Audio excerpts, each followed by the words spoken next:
Ekufuado wo ho no o ma slasher ade edim ye pruning Ekufuado wo ho no no blame petro wa mix da Ekufuado wo ho na busum biala o ma eduru poison na liquid fertilizer Ekufuado wo ho fertilizer de be nwanton na ye free president me na mese na ye free Mame Mao Akwaba Emfa Umbra Ghana Nsem TVGH so wofreme adwoa searching Ebusuafo nansen kokwekuafo omonu dem a omo esu na na yenim se ebia omo ahyeda na omo eye propaganda intine yehu se ba ko bi be kan anam yenu bi be kan ya fa ne serious na ende kamia koye se region se wo Ghana hanuma eye ekuafo ewo ho omo ye kokko no omo ina esu na mania obekase ofri central region.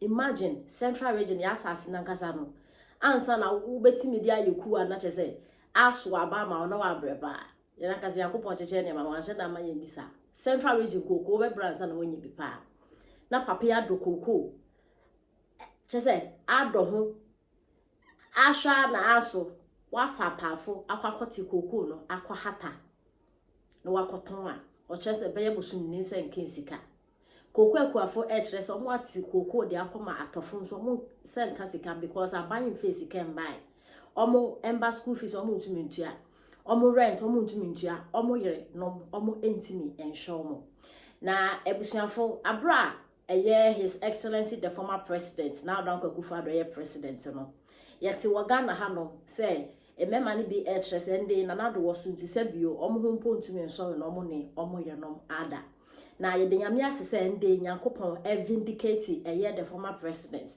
na nado dan Akufo-Addo man ya oye koko kuani a okase o kire se his excellency na nado dan Akufo-Addo wo so no benefits a na nado de ma omo petrol de be ma omo a omo de begu machine mu akogwo omo koko ne so fertilizer o de be ma na nado de be ma ekuafo kire se eniyama o de be ma omo asanso ama omo allowance aka ho na his excellency the former president na Akufo-Addo de papa no oye angel but still na amanfo bi say oye the worst president Ghana yenya but omo asebi omo adwen a omo timi adwen ekwachi etimi analyzing nema no omo nso dwen say his excellency the former president na Akufo-Addo is the best president Ghana we have ever had because enyema ACC na nsen nya sem ketu akra education system I say health system ya sanso akọ back digitalization omo de ba hospital uko hospital omo bo computer o card na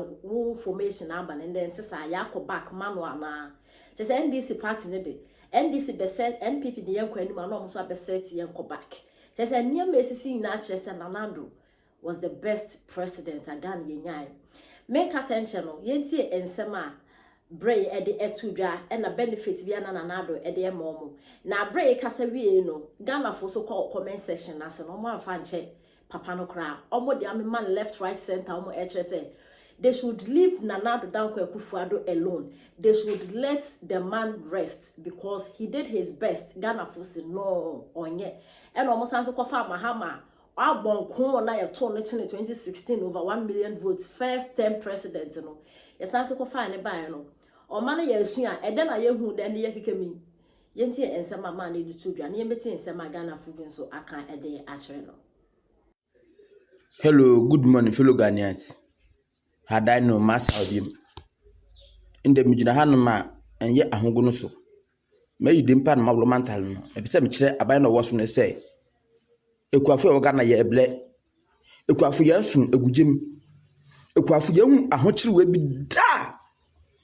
At the time, because on the 15th of January 2026, the baby am complaining, video me, Mr. Monfentag President Bahama, Monfentag to Forsen, Monfentag Grand Abbey, no be some on the tag, and this in Penfield, Monfentag one. Many are blepa, many are ble. I want to wear a coffee and a moon, me, a poem be that. And said the same year. Mato Coco 3 weeks as a water what the blonya 3 weeks as a word blonya near 15th January 2026 about 11:37 a.m. Mr. Kamiska me no ka se gise me kofu de kofu pa kofu so won kodo koko na me nya huska no ma san de kofu akofu won so won kodo ma bo bi sha 1200 me try interest nkwa so 1200 no ba busum bia 1000 bia busum bia no try interest 300 cedi iti me bet almost 400 cedi interest for 1 month. The account almost 1,600, 700. Koko mecha minya ahen. President Mahama, se wo nima me se Kufuor wo ho no, o my slasher. Ade e dey pruning. Kufuor wo ho no, no blame petrol. Wa mix da. Kufuor wo ho na busum biala o man eduru poison na liquid fertilizer. Kufuor wo ho fertilizer de be one ton na ye free. President me na me say na ye free. Kufuor wo no ekodi amfani kokko na niska nkemu me kokko ahorofo ma tom 2 me no ka say ma tom 2 last year ma tom 2 because aho chirinti won yes kokko na de kokko no adwuma kokko so mpe inwura kokko won say inwura ba ho pepe anasa wo fika kra pepe kokko no enso esa enyoma na Kufuor de support ye ya wo ba ye we ni afi honti ti say me yes kadam da me de ma tom kokko na ahoro mienu aka mu kom mienu me de ba kokko so asen ache adan mama adan na ye sa he said we go school me mo fra what fie the whole of 1 week go school because kan na wa me yokwa ni de gbe na me ye me mbete kokko no metu kwan se ba ma en na opa me mbete kokko no metu kwan amem kan manni se no obu man bahama de la soati de la na so te na adan me kokko mo fa miska fam me de la na soati no adan na mo fa me kokko ska fam me na ska be na mde ko to aduru na mde boko no so wabla obunua wo hono na o man aduru free man petrol sama motobro ka ho mesi na me secretary ye ko mu ntimi na mkofa ba ebo e kodwa agbanya klum anasa agna so edu kokobod me na mkoje ba so mni ndia meka ame ubani inde amona boya den fufu kra unya ndi ampesu unya ndi se unya bia no wetum du ska akwa wo de ato ahon tiri bani mahama yedu yang pon paucho mahama yedu yang pon wosu paucho mahama twa yenka aye sade kokko de be yedu ko me de kokko opa ba chim because I want you put man at 18 do sisi ye ne be ko de kokko de be ton de ma foreigners yedu be cross border de kotogo be chi me my rate be chim atum because me say the person ya nen adan ye toba ma se be be Ghana ye wala na so be reset Ghana mo bia no ato no e den na ho chiri ede na ho chiri na do na blesam to wache 10 cedi na do na blesam to wache 10 cedi a bidi me nda me to 300 cedis mu kan sen 30 Ghana nda wache 30 Ghana na me to asena asom na me wo mo fra enum no wo hwa he na me do mo won ye ka mo me ka mo se dollar sat inflation na be fem wan fa book man na se market book man na se market ye be ka wasem nti so be chien me no ka se me se me dia pafu kofu me kwa me video mo bia wehu me di kofu enan 4 na me do kofu ma wo ye me fu adwuma na ye se ko be se no de chewo nka na kwa se so den so ye ka mo se me yanka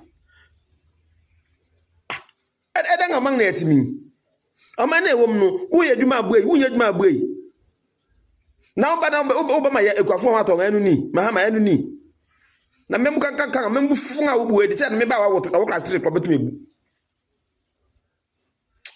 ewurade ampon Ghana fa to abema wa how yen we wo chama ndisi wa how yen papa boni ben kwa na mahama ye de ewurade ampon boni ben ya ye boni ben pa ne kwafu ya ye mahama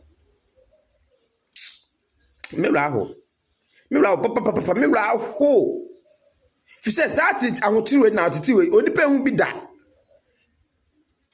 me chaba me sa chaba 2000 me fa na ko second term which 2004 me hu se ahoti se bi abada se kokoko enipa me dim kokoko akọ na wo first kemam keke so me nyam sika ye na me kase ma ko chew indra na nsen ya obi de ne kokoko ni kokoko yi wenye sika no nsade che obenya ayimru nele awoka no wode ko agnes ba health chip compound ho wako na sika se wonya samba back to koko krache no ho so bajiska eye to kwa mo kokra che ko report mo wache boy ne tum me no ka se boy ne be first nyim we be no wache boy tum wa akoto no koko odi koko akọ wo fa diska man wa fa man wa sesa che na tum anda mahama Frogana se me wura ho me jano ne mom no ye best we actually say Akufo-Addo, we have made a great mistake.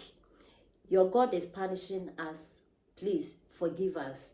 And I went so Kofi and I also say, so you farmers enjoyed all this, yet you called Nana-Addo wicked. Hey, and I went so say NDC visionless government. And I went so say you haven't seen anything yet. Jimmy, sir. Give time some time. And I went so HSA dollar has gone down, so enjoy. And I meant yes, no. And I went so HSA, not you alone, no. My mother too is part. She sold her own 3 weeks after Christmas, but still no pay. Okay. And I went so HSA, you people haven't seen anything yet. And I went so HSA, NDC feels so comfortable because of the city appreciation, but by the time they realize they will be in opposition, it will shock them. And I went so I just said, sapre. And suddenly the baby went so in your mind, or just said, we advise you people, but you didn't listen. And I was just said, Nana-Addo, oh, Papa, God bless you. You don't. Yeah, some more. And then some of the baby and I Ghana for I can. If people actually say, dollar no I stabilize into no CD no I appreciate it into more how na senya more kase say dollar wo motom into zero mo kosesa e ben kakra dollar no kosesa e wo fem enema bo nso abefem into more how na say mo akoton kokoro na say won tu aboka say is the sky bu wo Ghana ha no tada na mosu into ensem we na Ghana fu bi so aka e de akere eye man ya obekasa Obisi okari ni koko na watch makuma kunum any 5 weeks, that is about more than a month ago in Tuaneka business in Tuaneka minister say why meet why trotro meet and interestingly agriculture minister krumuzu o say kwabukrum e wo half region the agriculture minister na region say agriculture minister no koko 5 weeks na watch makuma kunum ni in Tuaneka ba say dollar abafem sika wo system na meboa ade nti na yentimi entuaka emma se be akuafo ho nto wo mo akuafo na mu use wo mo eye campaign ti a MPP o mo gina to abati ayen mo kan se bo be to koko back 7,000 no ene kura na sabio enuru na de onso mu nya kura masa atisui minua eno kura won sentiment ntuaka na a Greek deputy minister ene were trotro mate. And we are trotro mate. What is happening? Dear Nekoso, Ewayimu. And you wait Ghana for us, and Mama Yahu say, ya catch them say COVID-19. Baye, Yananya Mias and another Danko Kufa Dr. Muhammadu Buhari, MPP are buying, and now a man, Omudiso. Nankebehu, by this time, Kediparudo and Quebec Ghana. BBNC, BBMI, National Disaster BMI, and then Crawford quite woman to me. I can't coffee. Yentimi so we. Now, I hear my some of the second issue. So, Mimi educationist. Bibi about education, be about to maybe me, me. What I'm interested in. Share Naka boss, our professor. No, I think say a best seven good, so be resign. A best seven good so be resign. Na bibia nya me ya animtia wo bu teacher fo. Wo se ne Ghana teacher fo aye tibon koso sabi omo pe research. De omo pa ne se bibia ya kuku di ama wo mo. Na sabi manual oheba education se syllabus. Wo syllabus na ye wo ye fair say we teaching ye fair say content or material textbook. Where do we get the syllabus and where do we get the content? Aye de chira de. ne so be ka kire ye say manual na mu design ye no the manual na mu design na mu dey teachers no mo nkase teacher fo no nko yusu mfa kwa kire de na nya compulsory na ni manual na u design ye na u di koma teacher fo na design say Ghana mo sa ka na nye den be ka se mienti a wo see sa LGBTQ+ na mo de akwose makwaji ska mo kwakwaji ska o every nkrofo yi ho a mo de akwose mu no o pe so kire ye say mo ye fan saying mo fa due process meanwhile the process am go through and sana textbooks any manual na ba no mo tro mo reviewers mo tro and mo kenkan mu ento be so kire ye say sabio sa mo review document no o si no mani efra na yenya yenim how ye veti script paragraph by paragraph, sentence by sentence. Na nasa nkrofo na mo form mo yes adwuma no wo mo hen no abe catch say oversight and no wonder Felix Ofosu kwachi owan na every blessed day no ya press conference e magana fo nyina pe na say ginidi say woni de say back turumun samwa won so NDC for so Speaker of Parliament Babin ebe jino be kan NDC for jidrem e kan hon sam ya press conferences na do dan ko akufa to na num to se me enya mmere so e ma sa ne ma we nyina atwa eye de na ne de mo be se mo kire se ye mistake sa NDC I say multimedia define person mo kire say ye dise nyankopɔ wu ye oba ne obema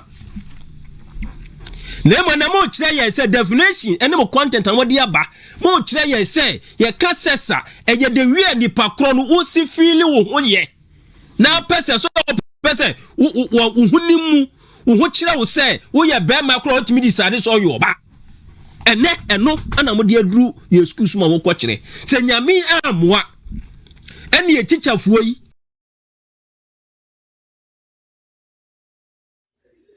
Hello, good morning, fellow Ghanaians. Had I no mass of him in the Mijanahanma and yet a hongonoso. May you dimpan mablomantal no. A bit of a bind of what's say. A quaffy organa ye a ble. A quaffy yansun, a good jim. A quaffy young, a hunter will be da. At the time, because on the 15th of January 2026, the baby I'm complaining, Miss Video me, Mr. Monfantag, President Bahama. Monfantag to forcing. Monfantag Grand Abbey. No be some on the tag in and this simple food. Monfantag one. Many are pa, many are ble. I want to wear a coffee and a moon. Me, a poem be that. And said the same year. Mato Coco 3 weeks as a water. What the blonya 3 weeks as a word blonya. Near 15th January.